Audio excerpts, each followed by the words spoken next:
ओ भगवान की जय। प्यारे कृष्ण कन्हैया लाल की जय। श्री शिव महापुराण शतरुद्र संहिता चल रही है। 41 अध्याय हो चुके हैं। आज 42वें अध्याय से शिव जी के 12 ज्योतिर्लिंगावतारों का सविस्तार वर्णन। नंदीश्वर जी कहते, मुने अब तुम सर्वव्यापी भगवान शंकर के 12 अन्य ज्योतिर्लिंग स्वरूपी अवतारों का वर्णन श्रवण करो, जो अनेक प्रकार के मंगल करने वाले हैं। उनके नाम ये हैं: सौराष्ट्र में सोमनाथ, श्रीशैल पर मल्लिकार्जुन, उज्जैनी में महाकाल, ओमकार में अमरेश्वर, हिमालय पर केदार, डाकिनी में भीमशंकर, काशी में विश्वनाथ, गौतमी के तट पर त्र्यंबकेश्वर, चिताभूमि में वैद्यनाथ, दारुकवन में नागेश्वर, सेतुबंध पर रामेश्वर और शिवालय में घुष्मेश्वर।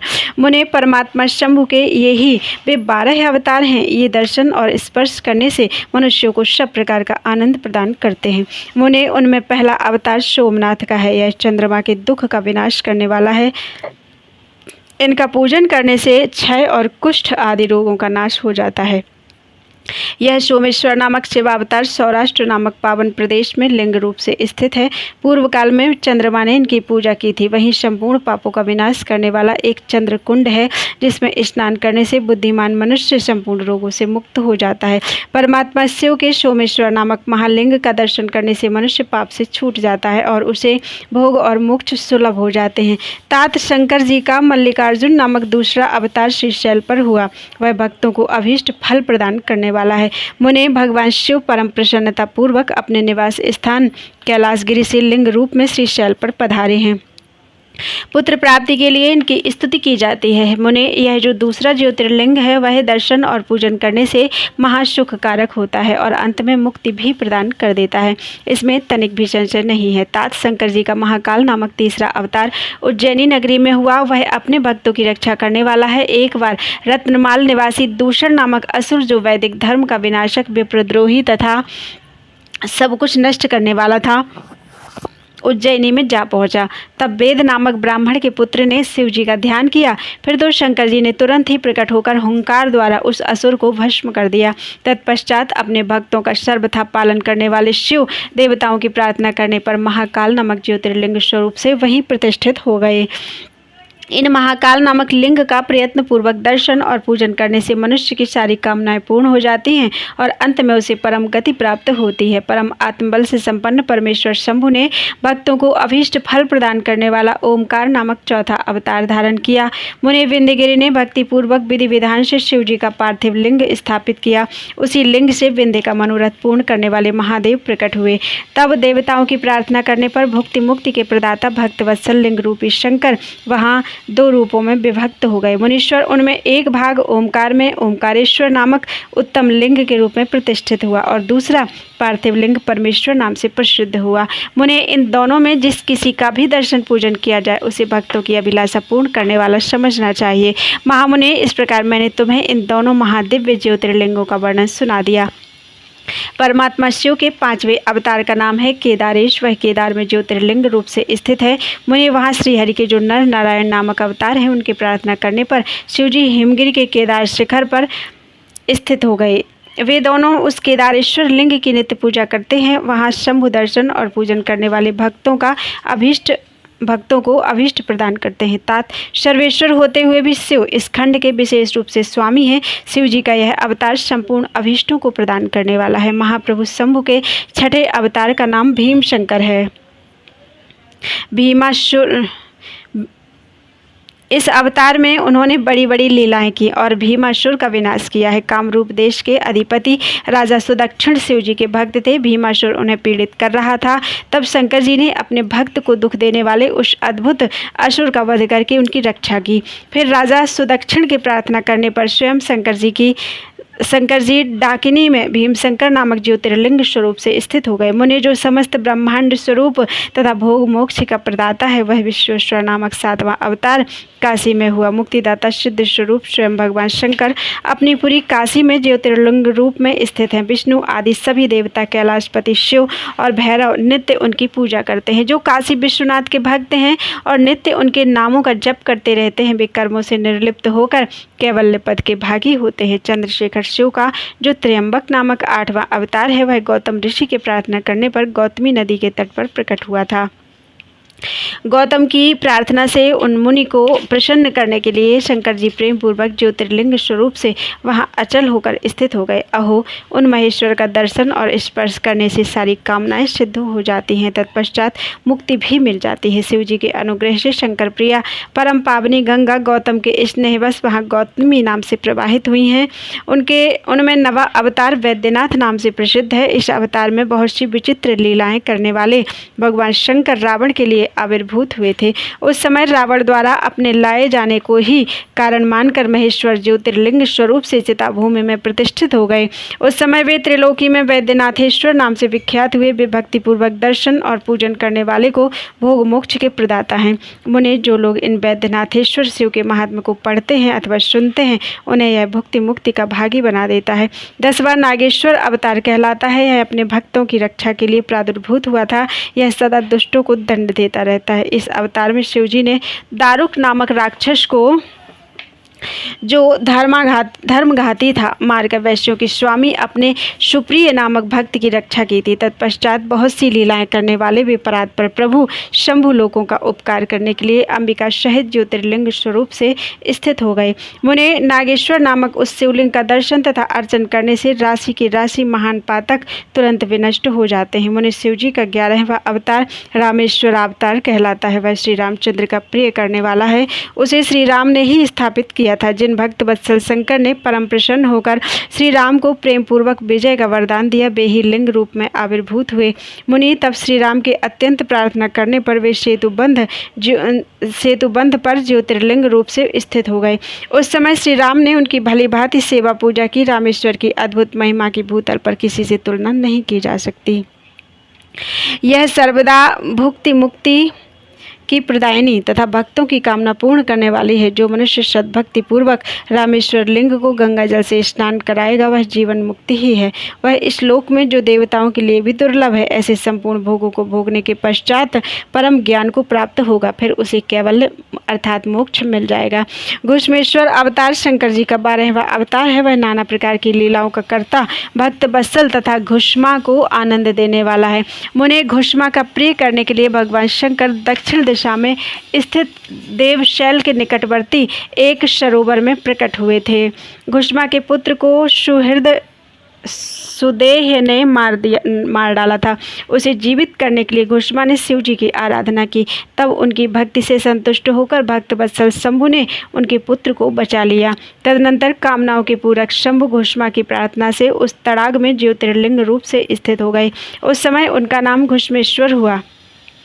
जो मनुष्य उस शिवलिंग का भक्तिपूर्वक दर्शन तथा पूजन करता है, वह इस श्लोक में संपूर्ण सुखों को भोगकर अंत में मुक्ति लाभ करता है। सनत कुमार जी, इस प्रकार मैंने तुमसे इस 12 दिव्य ज्योतिर्लिंगों का वर्णन किया।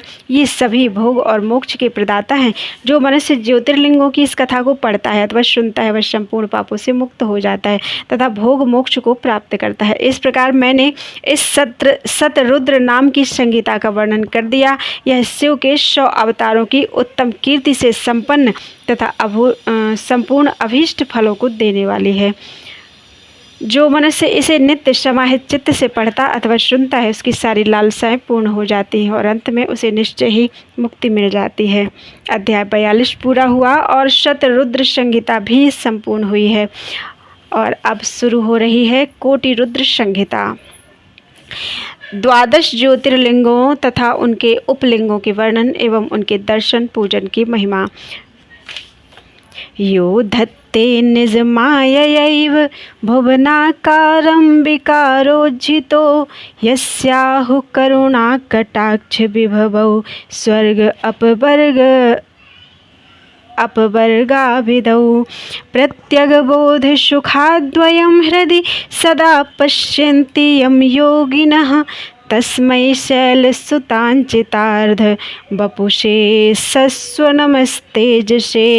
जो निर्विकार होते हुए भी अपनी माया से ही विराट विश्व का आकार धारण कर लेते हैं, स्वर्ग और अपवर्ग जिनके कृपा कटाक्ष के ही वैभव बताए जाते हैं, तथा योगी जन जिन्हें सदा अपने हृदय के भीतर अद्वितीय आत्मज्ञानानंद स्वरूप में ही देखते हैं, उन तेजोमय भगवान शंकर को, जिनका आधा शरीर शैल राजकुमारी पार्वती से सुशोभित है, मेरा नित्य नमस्कार है।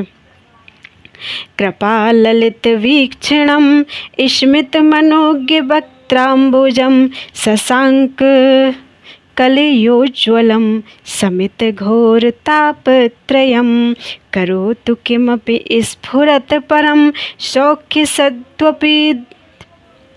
सौख्यसच्चिद्वपुर्धरा धर्षुता भुजोद्बलयितं महोमंगलम।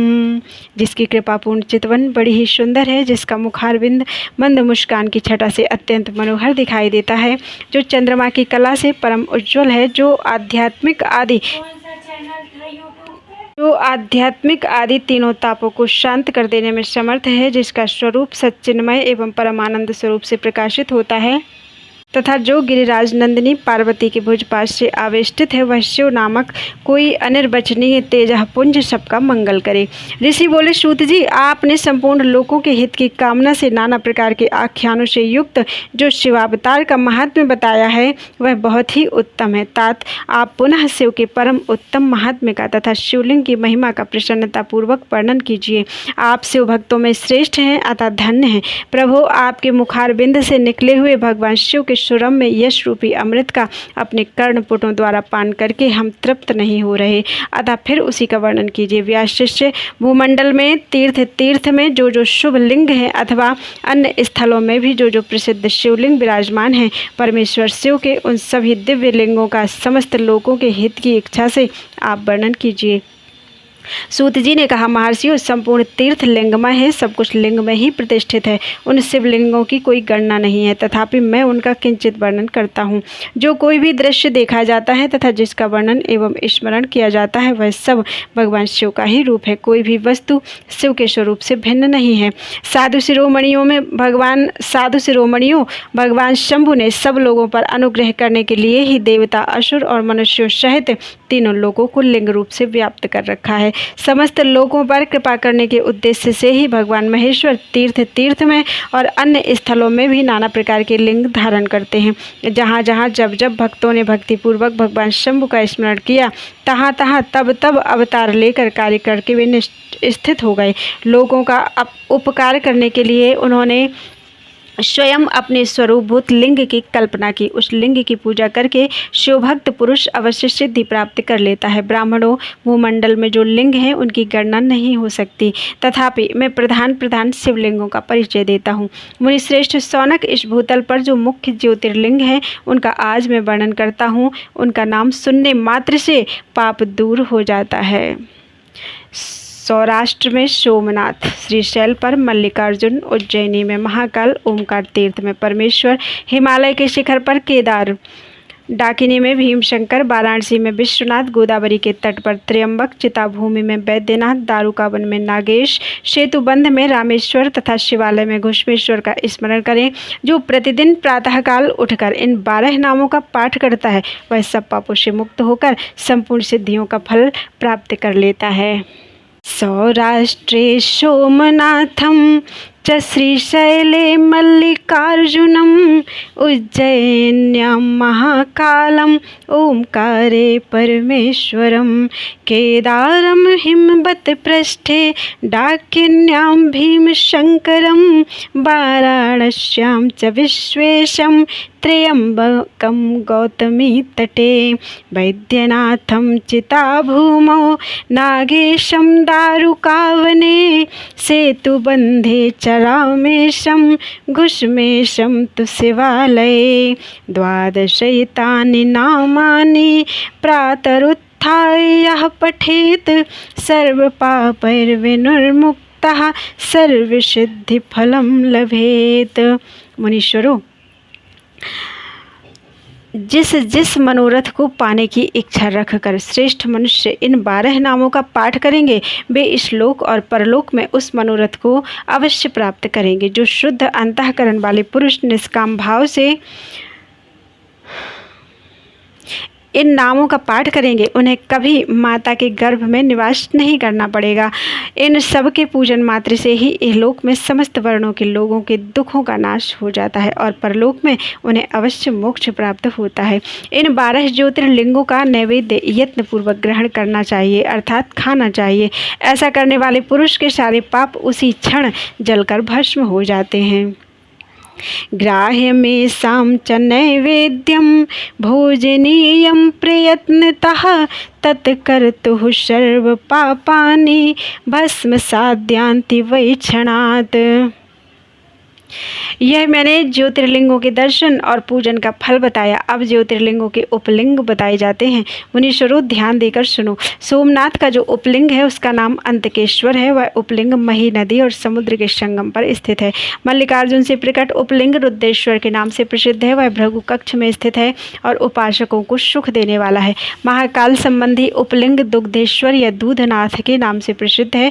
वह नर्मदा के तट पर है तथा समस्त पापों का निवारण करने वाला कहा गया है। ओमकारेश्वर संबंधी उपलिंग करदमेश्वर के नाम से प्रसिद्ध है। वह बिंदु सरोवर के तट पर है और उपासक को संपूर्ण मनोवांछित फल प्रदान करता है। केदारेश्वर संबंधी उपलिंग भूतेश्वर के नाम से प्रसिद्ध है और यमुना तट पर स्थित है। जो लोग उसका दर्शन और पूजन करते हैं उनके बड़े से बड़े पापों का वह निवारण करने वाला बताया गया है। भीमशंकर संबंधी उपलिंग भीमेश्वर के नाम से प्रसिद्ध है। वह भी शह्य पर्वत पर ही स्थित है और महान बल की वृद्धि करने वाला है। नागेश्वर संबंधी उपलिंग का नाम भी भूतेश्वर ही है। वह मल्लिका सरस्वती के तट पर स्थित है और दर्शन करने मात्र से सब पापों को हर लेता है। रामेश्वर से प्रकट हुए उपलिंग को गुप्तेश्वर और घुष्मेश्वर से प्रकट हुए उपलिंग को व्याघ्रेश्वर कहा गया है। ब्राह्मणों, इस प्रकार यहाँ मैंने ज्योतिर्लिंगों के उपलिंगों का परिचय दिया। ये दर्शन मात्र से पापहारी तथा संपूर्ण अभीष्ट के दाता होते हैं। मुनिवरों, ये मुख्यता को प्राप्त हुए प्रधान शिवलिंग बताए गए। अब अन्य प्रमुख शिवलिंगों का वर्णन सुनो। अध्याय 1 पूरा हुआ। बोलो वृंदावन बिहारी लाल की जय। काशी आदि के विभिन्न लिंगों का वर्णन तथा अत्रीश्वर की उत्पत्ति के प्रसंग में गंगा और शिव के अत्रि के तपोवन में नित्य निवास करने की कथा। सूत जी कहते हैं, मुनीश्वरों, गंगा जी के तट पर मुक्तिदायिनी काशीपुरी प्रसिद्ध है।